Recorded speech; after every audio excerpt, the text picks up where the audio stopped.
نذرانہ نہیں سود ہے پیران حرم کا، ہر خرقہ سالوس کے اندر ہے مہاجر،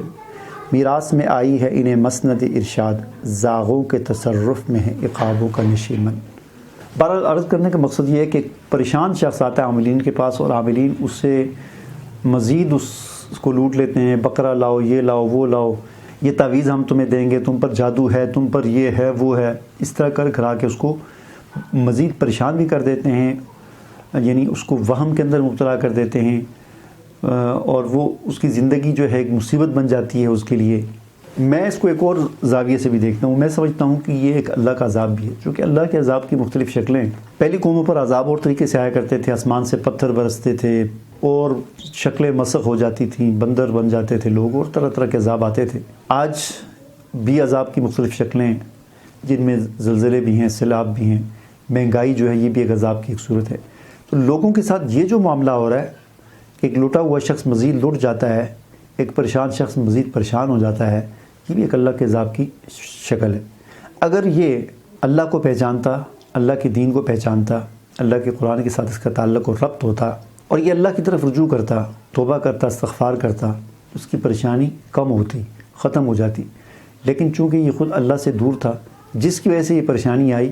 اور یہ پھر مزید اس نے غلط راستے کا انتخاب کیا، تو یہ مزید اس پر پریشانی آئی، تو یہ ایک اللہ کے عذاب کی شکل ہے۔ یعنی لوگوں پر یہ اللہ کا عذاب ہے کہ جب انہوں نے قرآن کو ترک کر دیا، قرآن سے منہ موڑ دیا، منہ پھیر دیا، دین سے منہ موڑ دیا، تو اللہ نے اس قسم کے لوگ عذاب بنا کر لوگوں پر مسلط کر دیے، جن کو مزید پیٹتے ہیں، مزید لوٹتے ہیں اور مزید ان کو پریشان کرتے ہیں۔ تو میں بات یہ کر رہا تھا کہ مسلمان اور عملیات کی دنیا، دیکھیں مسلمانوں کے اندر یہ عملیات والا چکر سب سے زیادہ اس وقت آیا ہے کہ جب مسلمان انتہائی زوال کا شکار تھے۔ خاص طور پر یہ تقریباً 600-700 سال پہلے ہلاکو خان اور چنگیز خان، جو منگولوں کے عروج کا دور تھا، اور مسلمان دنیا میں انہیں سخت شکست خوردہ تھے اور پٹ رہے تھے، ایک طرف منگول اور دوسری طرف صلیبی حملہ آور تھے مسلمانوں پر، اور مسلمانوں کی سلطنتیں تباہ کر کے رکھ دی تھی انہوں نے۔ تو یہ انتہائی زوال کا دور تھا۔ اس دور میں منگول تو خیر ان کا سسٹم ہی اور تھا، بس مار کٹائی، لوٹ مار تھا، جبکہ صلیبی جو تھے یہ سازشی قسم کے ذہن رکھنے والے لوگ تھے۔ انہوں نے مسلمان کو جانی مالی نقصان پہنچایا، لیکن اس کے ساتھ ساتھ عقیدے کا اور نظریے کا نقصان بھی مسلمانوں کو پہنچایا۔ انہوں نے کیا کیا کہ مسلمانوں کے اندر یہ عملیات اور یہ چیزیں جو ہے داخل کر دیں، جادو ٹونا اور اس قسم کی چیزیں یہ مسلمانوں کے اندر گھسا دیں۔ اور جیسا کہ میں نے پہلے عرض کیا کہ جب کوئی قوم زوال کا شکار ہوتی ہے تو وہ اس کا ذہن بھی چھوٹا سا ہو جاتا ہے، لہٰذا پہلے بڑے دل تھے، بڑے دماغ تھے لوگوں کے، بڑے ذہن تھے، بڑی سوچیں تھیں، تو کوئی بڑے سے بڑا مسئلہ ہو جاتا تو لوگ اللہ کی طرف رجوع کرتے تھے۔ جب زوال آیا